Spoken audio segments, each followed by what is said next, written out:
Bonjour à tous et toutes et bienvenue dans Se Sentir Bien, le podcast qui est là pour vous aider à devenir votre propre coach. Je suis Esther Taïfé, coach certifiée, et dans ce 194e épisode, on va parler des privilèges et le fait d'avoir des privilèges ou d'être privilégié. On va d'ailleurs s'attarder un petit peu sur la façon dont on en parle. Avant ça, je pense que vous l'entendez. Je ne sais pas dans quelle mesure ça s'entend beaucoup, mais je suis malade. Voilà, je suis malade, j'ai le nez plein. Je vais lutter pendant tout cet épisode pour ne pas me moucher. Mais c'est pas prévu. A priori, vous devriez pas avoir ça dans vos oreilles. J'ai la bête rhinopharyngite que tout le monde a en ce moment. J'ai jugé que ma voix était quand même assez bonne pour pouvoir enregistrer ce podcast. Voilà, vous me direz ce que vous en pensez. Donc voilà, vous inquiétez pas, ça va mieux. Voilà, juste la petite truc saisonnière, quoi. Comme beaucoup d'entre vous, je pense. J'habite à Paris. C'est l'automne. Voilà, clairement.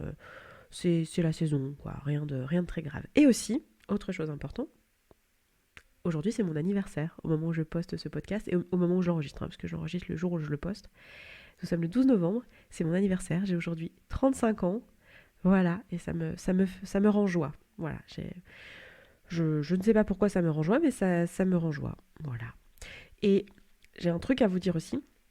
Je l'ai annoncé sur les réseaux sociaux, mais en fait je ne l'ai pas encore annoncé dans le podcast. Je l'ai annoncé aux personnes qui font partie de la communauté, qui ont toutes les infos en avant-première. Si tu n'es pas dans la communauté, mais qu'est-ce que tu fais ? Pourquoi tu n'y es pas ? Rejoins-nous, c'est trop cool. On a un thème par mois et on bosse ensemble sur notre dev perso et c'est trop bien.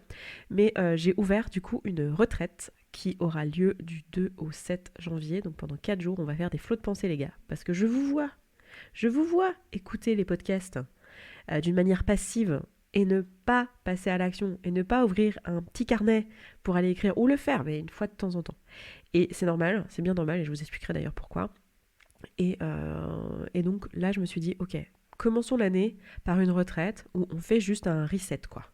Est-ce qu'on ferait pas une bonne douche de cerveau où on va tout mettre sur papier, domaine de vie par domaine de vie, en faisant des flots de pensée guidés, je vous guiderai dans vos flots de pensée, comme ça vous ne serez pas devant votre page blanche, dans le silence au moment où on écrit, donc toute la journée dans le silence, sauf pendant les pauses déj, tout ça, et dans un lieu reposant, d'accord ? On sera dans le Luberon, dans un endroit, un genre de maison, appartement, château, pas appartement du tout, non, maison, je ne saurais pas comment les définir, un domaine, quoi, un endroit magnifique qui va bien nous ressourcer au calme pour commencer cette année. Et on va alterner entre moments d'écriture et d'introspection du coup, et des moments de partage via des cercles de parole. Bref, ça va être top, j'adore cette idée. Je voulais faire ça déjà depuis un petit moment, puis j'ai pas pu le mettre en place, le Covid, plein de choses, voilà. Et du coup, je suis bien contente de pouvoir le faire maintenant, et j'aimerais beaucoup que ça devienne un rendez-vous annuel qu'on se fait comme ça, tous ensemble, à dormir ensemble sur place, à vraiment partager, ça va être dingue. Donc, si vous pouvez en être parce que vous êtes disponible à ce moment-là, ou si vous pouvez vous rendre disponible, vraiment, je pense que c'est l'événement à ne pas rater. Voilà, je le dis là comme ça. En plus, je vous ai fait un truc qui est vraiment très accessible au niveau prix. Alors, ça reste voilà, quelque chose de privilégié. On va s'en parler justement aujourd'hui. Mais vous allez voir, vu le contenu, vu le lieu, vu que c'est en pension complète, c'est quand même très accessible. Donc voilà, je vous mettrai le lien en barre d'infos. Vous allez juste sur sesentirbien.coach. Hein, vous avez toutes les informations pour pouvoir vous inscrire. Normalement, c'est le premier truc que vous verrez en arrivant sur le site. Donc voilà, je voulais vous faire cette annonce avant d'oublier. Et aujourd'hui, on se parle de nos privilèges. Alors déjà, rien que, est-ce qu'on peut juste se noter qu'il y a une nuance entre être privilégié et avoir un privilège ? Genre, est-ce qu'on peut remarquer à quel point, souvent on dit « ouais, mais je suis privilégié, je suis quelqu'un de privilégié, ouais, mais moi je suis privilégié ». Et comment on essentialise finalement une situation sociale qu'on n'a pas particulièrement choisie, on va y revenir, et on essentialise, on s'en fait un truc identitaire. Comme beaucoup d'autres trucs, hein, on parle souvent de l'identité sur ce podcast, hein, mais on s'est fait un truc identitaire d'un truc qui ne l'est pas du tout, en fait, qui est juste quelque chose de social, voilà, qui existe, certes, mais qui n'est pas un truc qui nous est propre. Moi, je trouve ça déjà dingue de juste, comme entrer en matière, se rendre compte de ça, parce qu'on fait ça très souvent. Hein. Moi, je suis... je sais pas, je suis couche-tard, moi je suis gourmande, moi je suis, mais non, tu n'es pas toutes ces choses-là, tu es quelqu'un qui fait certaines choses, tu es quelqu'un ou quelqu'une qui a certaines préférences, mais c'est très différent que de s'essentialiser avec ça. Donc ok, c'est peut-être jouer sur les mots, mais moi je trouve que c'est important pour l'image que ça renvoie à l'extérieur, mais aussi à l'intérieur en fait. C'est comment ça résonne dans notre corps. Donc je trouve ça assez dingue. Pourquoi je fais ce podcast et à qui ça s'adresse ?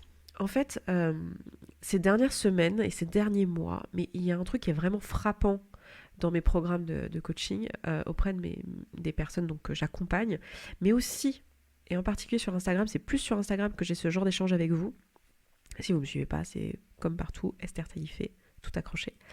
Un truc qui me frappe, c'est ce sentiment de culpabilité. Moi, j'ai beaucoup de personnes qui m'ont amené ça en coaching. J'avais jamais vu ça avant. Pourtant, je coach maintenant depuis 2017, donc ça fait quand même pas mal d'années. Et j'avais jamais vraiment eu ça avant. Et là, il y a vraiment ce truc de oh, mon Dieu, mais je suis privilégiée, j'ai des problèmes de riche.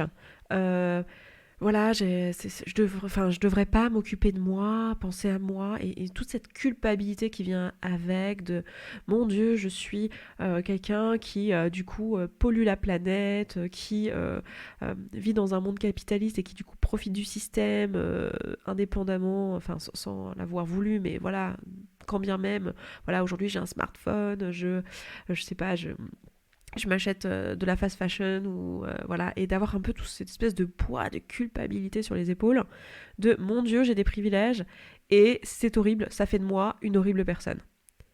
Et je trouve ça d'une tristesse et ça me fait vraiment quelque chose à chaque fois. Alors bon, évidemment, je reste dans ma posture de coach, mais quand je raccroche, en général, j'ai toujours ce moment de waouh, comment on en est arrivé là en fait ? Qu'est-ce qu'on a raté en fait collectivement pour ressentir des émotions aussi fortes sur quelque chose, culpabiliser les gens sur une situation qui est finalement une situation qui est le résultat d'un système en fait. Donc on n'a pas plus choisi nos privilèges qu'on a choisi nos non-privilèges. Et c'est le premier point. J'ai 3 points à vous amener aujourd'hui sur ce sujet-là.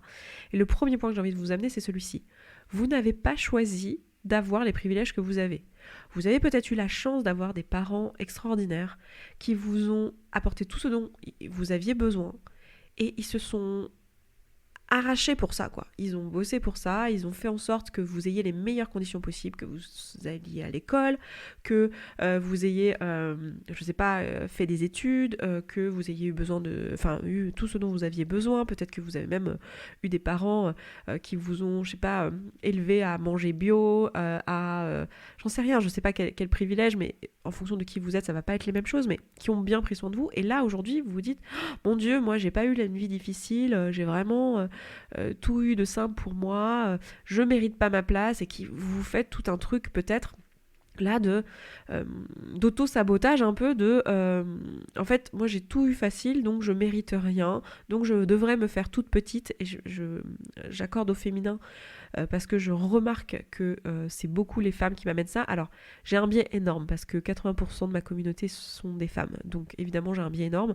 Je le vois aussi auprès de mes amis, auprès d'hommes, ce truc là et encore plus d'ailleurs quand c'est des hommes qui ont un peu déconstruit, parce que y a vraiment ce truc de je suis un homme blanc hétérosexuel, ah mon Dieu, c'est de ma faute si le monde va mal et c'est moi à titre personnel qui doit tout prendre sur mes épaules. Et nous on fait un peu ça en tant que femme blanche en particulier aussi, avec un passing hétérosexuel. Je sais de quoi je parle parce que je suis ça aussi. Et du coup on est là à s'auto-flageller et à se dire je suis une horrible personne parce que je représente ce qu'il y a de plus horrible dans ce monde.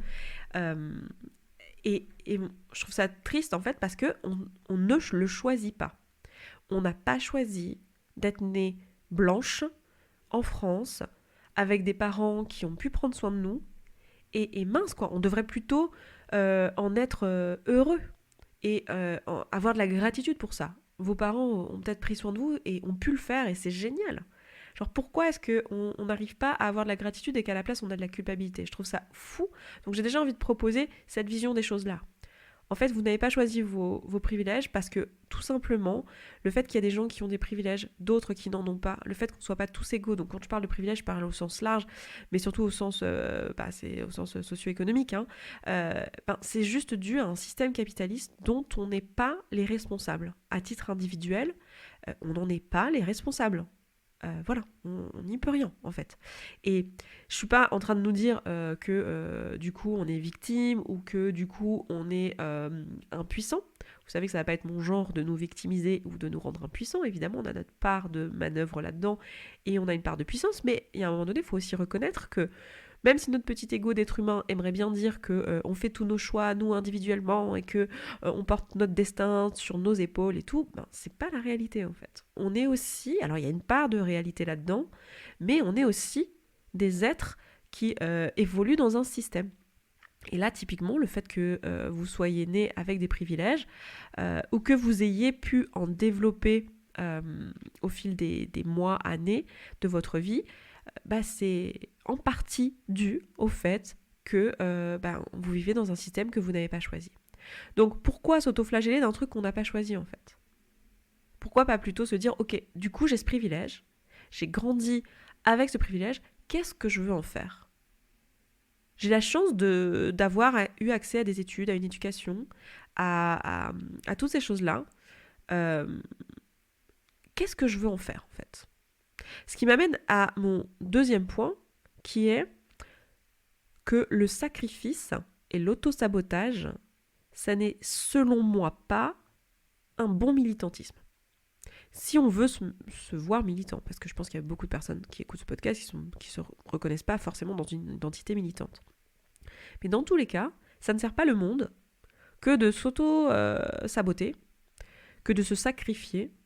Personne n'a envie d'avoir autour de soi quelqu'un qui s'est sacrifié pour lui. Moi, je suis très mal à l'aise si on me dit j'ai fait ça et que j'apprends que c'était dans le sacrifice. J'ai pas du tout envie que les gens se sacrifient. Moi, j'ai envie que les gens vivent leur meilleure vie.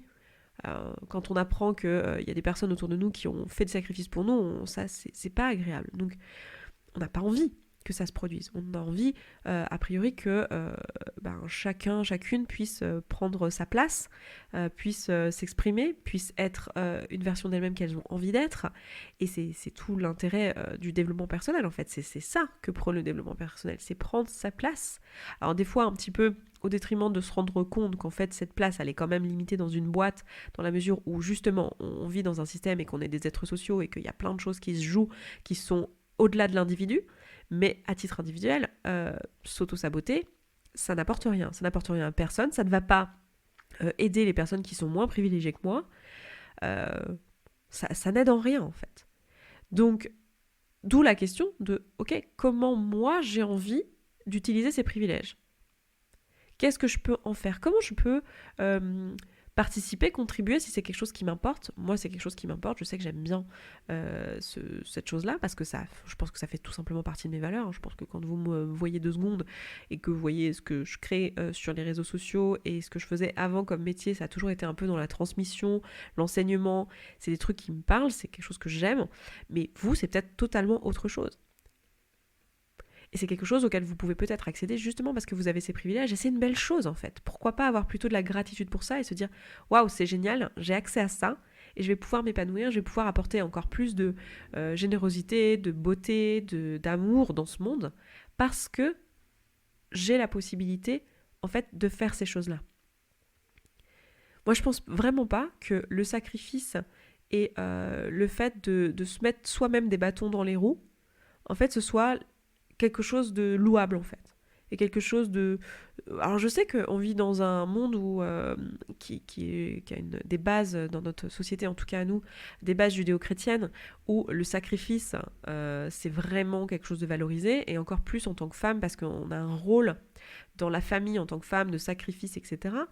Mais moi je trouve qu'il n'y a pas de gloire là-dedans en fait. Je trouve d'ailleurs que c'est beaucoup plus inspirant pour les gens autour de soi si on s'autorise à faire les choses qui sont juste pour nous et si on prend notre place. Prendre notre place, ça ne veut pas dire prendre celle des autres, ça veut dire prendre la nôtre. D'accord ? Donc quand on prend notre place, on autorise les autres à prendre la leur. Donc c'est beaucoup plus inspirant, c'est beaucoup plus utile au collectif finalement que d'aller se sacrifier et s'auto-saboter.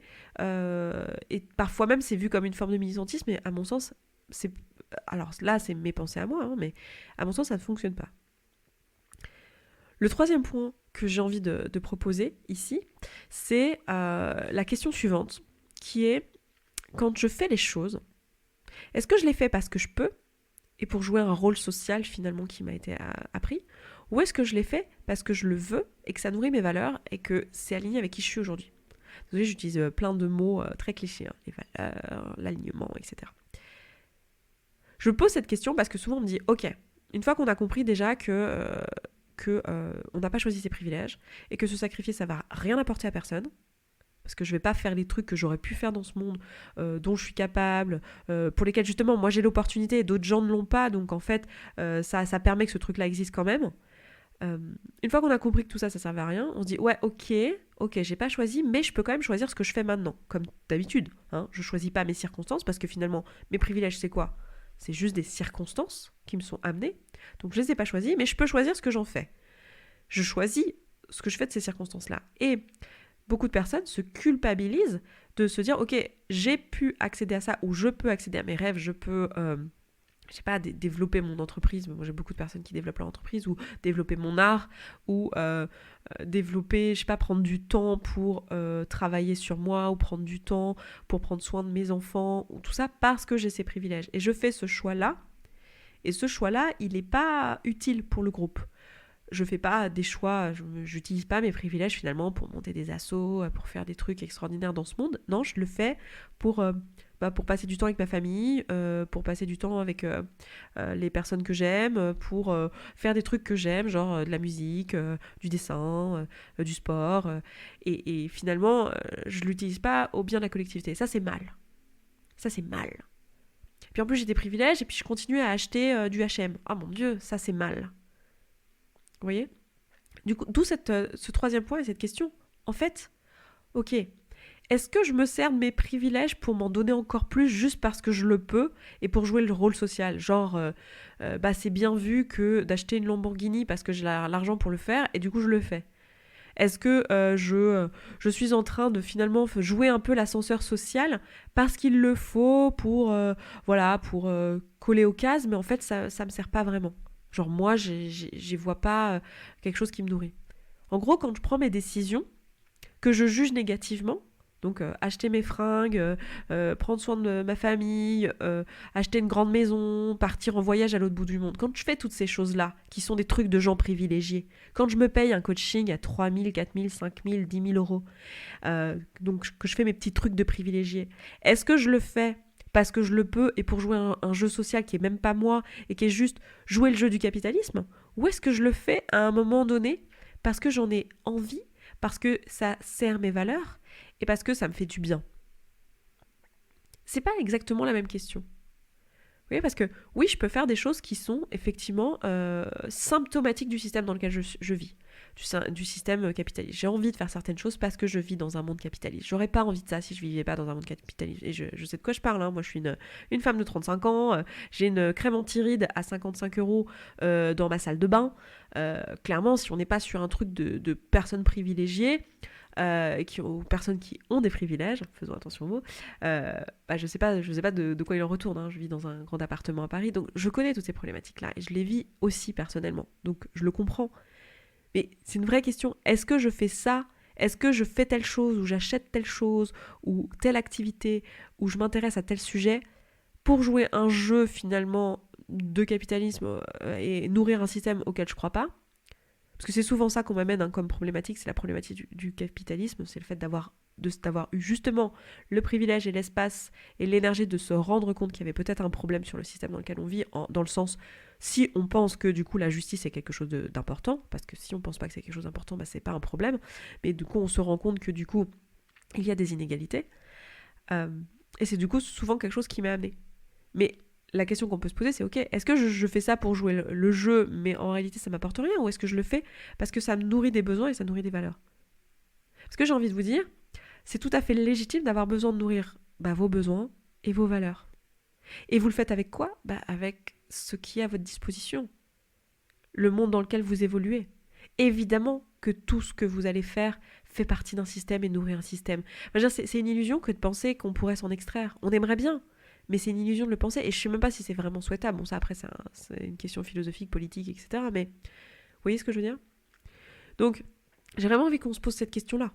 Genre, si vous êtes dans cette situation-là où vous vivez cette culpabilité au quotidien d'avoir eu les privilèges que vous avez ou d'avoir continué à développer des privilèges, vous vous êtes dit, ok, non seulement j'avais des privilèges au départ, mais en plus là maintenant, j'en développe encore plus parce que du coup j'ai eu des privilèges de faire des études, donc du coup j'ai le privilège maintenant de choisir ma carrière et donc du coup j'ai le privilège de prendre des vacances à des moments où c'est moins cher et donc en plus de ça, je paye mes vacances moins cher que d'autres. Enfin, voilà, et là je pars sur un exemple au hasard, mais en fait on part en boucle comme ça. Mais j'ai envie de vous poser la question, est-ce que vous le faites pour nuire? Est-ce que vous le faites pour nourrir un système, dans l'intention de nourrir un système, ou dans une intention de juste jouer le jeu sans vous être posé de questions? A priori, j'ai envie de dire que dans beaucoup de cas, si vous écoutez ce podcast, c'est pas le cas en fait. Vous le faites parce que c'est la chose qui vous est accessible, le truc qui vous a paru le plus juste à l'instant T. Vous n'êtes pas en train de vous dire « Ouais, trop bien, je nourris un système tout pourri où il y a plein de gens qui n'ont pas de privilèges et où il y a plein de gens comme moi qui en ont beaucoup. Ouais, trop bien !» Non, vous vous dites pas ça. Donc, je résume les 3 points. Premièrement, on n'a pas choisi nos privilèges, c'est une circonstance. De la même manière qu'on n'a pas choisi de ne pas en avoir. Et d'avoir des désavantages et d'avoir un handicap, d'avoir une couleur de peau qui n'est pas blanche, toutes ces choses-là. On n'a pas choisi.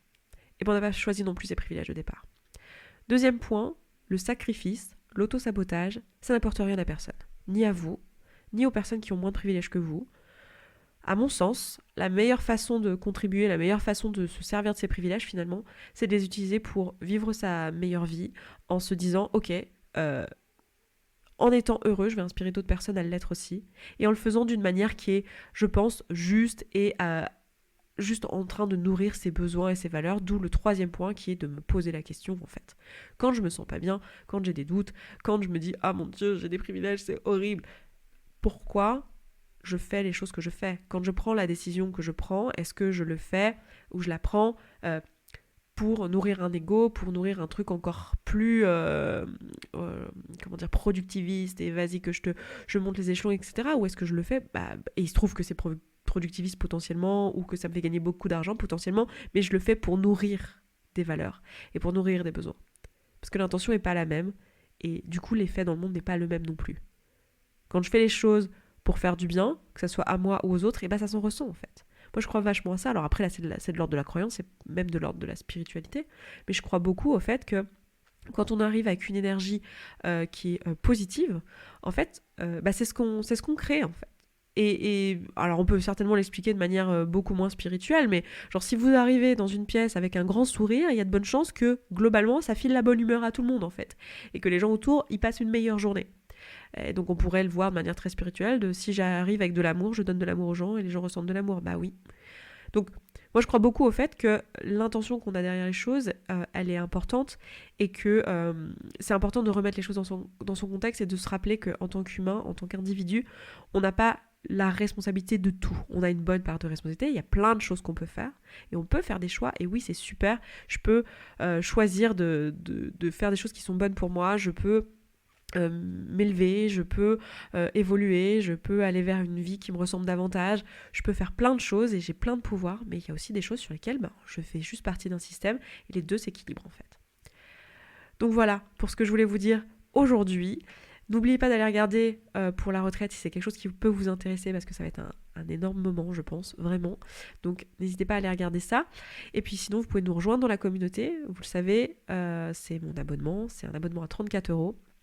Dans lequel on a un thème chaque mois, on a des questions du jour tous les jours pour travailler sur votre dev perso, justement pour faire des flots de pensée orientés, parce qu'en fait le plus dur c'est de s'y mettre, et du coup là on vous crée une habitude, on vous aide à créer une habitude pour le faire en vous posant plein de questions qui sont sur le thème mais pas nécessairement, ce qui vous permet de travailler sur le thème que vous voulez, puisque en fait dans la communauté vous avez un Slack en fait avec différentes chaînes de discussion sur différentes thématiques, donc vous pouvez retrouver d'autres personnes qui travaillent sur la même thématique que vous en ce moment, et vous avez des outils à chaque fois pour pouvoir travailler dessus. Donc c'est vraiment l'endroit pour mettre en pratique tout ce qu'on apprend ici dans ce podcast. Donc si vous vous sentez passif ou passive à l'écoute de ce podcast et que vous voulez mettre en application, n'hésitez pas à nous rejoindre dans la communauté. N'hésitez pas à venir à la retraite aussi. Si vous rejoignez la communauté, vous avez un bon de réduction sur la retraite. Donc voilà, il n'y a pas de raison de ne pas tester du coup. Donc n'hésitez pas à aller regarder tout ça. Et puis n'oubliez pas de vous abonner à ce podcast, quelle que soit la plateforme où vous l'écoutez. Voilà, vous pouvez vous abonner. Ça vous permet de rater aucun épisode et ça permet aussi de pousser le podcast vers le haut et de le faire grandir, et c'est quelque chose de super chouette. Et n'hésitez pas aussi à mettre un commentaire, à mettre une note à ce podcast si vous trouvez qu'il a de la valeur, si vous a apporté des choses, parce que là aussi c'est un moyen pour d'autres personnes de le découvrir. Donc voilà, c'est tout pour moi pour aujourd'hui. Je vous embrasse, je vous souhaite une excellente fin de journée, un excellent week-end et je vous dis à vendredi prochain. Ciao ciao.